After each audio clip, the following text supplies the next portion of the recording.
кийинки делегатыбызды. Саламатсызбы, кош келдиңиз. Бүгүнкү биринчи элдик курултай болуп атат. Чоң жыйын албетте. Бул боюнча сиздин пикириңизди уксак, негизи уюштуруу иштери кулуңузга толдубу? Биринчиден, салам алейкум. Мен Сузак району Сузак айыл өкмөтүнүн 102 добуш алып туруп, мен делегат болуп шайланып келдим. Экинчиден, курултай элибизге керек. Курултай эмес жакшы өтүп атат. Кудай буйрса, бул курултай чечимин биз элге жеткиребиз. Элибизде биз тынчтык болушун каалайбыз, жакшылык болушун каалайбыз.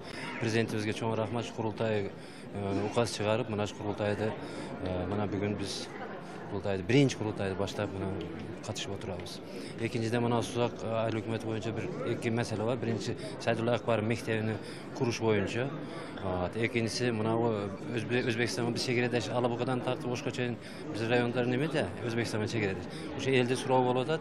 Аяктан буякка өткөндө 5 күн жүрүшөт экен, буяктан аякка өткөндө 3 күн. Ошону бир жумага узатып койсо деген сураш болот. Мен кыскалап айтам.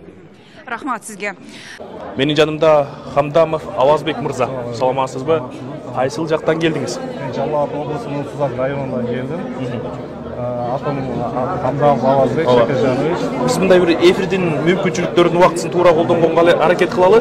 Кечээ күнү мындай бир көтөрүлүп, айтылып, жалпы курултайга жетпей калган бир маселелер болсо айтып калсаңыз. Эми кечээ күнү биз каныктын бүт маселелерди сөзгө чыгып атабыз. Сөзгө чыгып алганбыз кабинеттер министрлигине, депутаттарга берип атабыз. Өзүбүзгө айылдардагы проблемаларды алып келип, больница проблемасы бар эле, ону тегишелүү министрге бердик. Анан мектеп проблемасы бар, аны деле тегишелүү министрлерге бердик. Кудай буйрса жыйынтыгы чыгат деп ойлойбуз. Абдан жакшы, бул курултай эми бийлик менен элдин ортосундагы бир достук мекеме болуп калыптыр. Муга аябай сүйүндүк, биз чоң ыраазычылык билдиребиз. Чоң рахмат.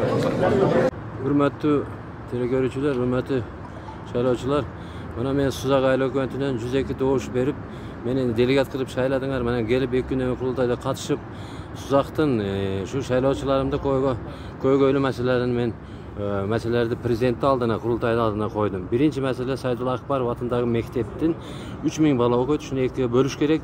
Где-то ошо Аскар Ата айылына 400-500 балага жараша бир мектеп куруш керек.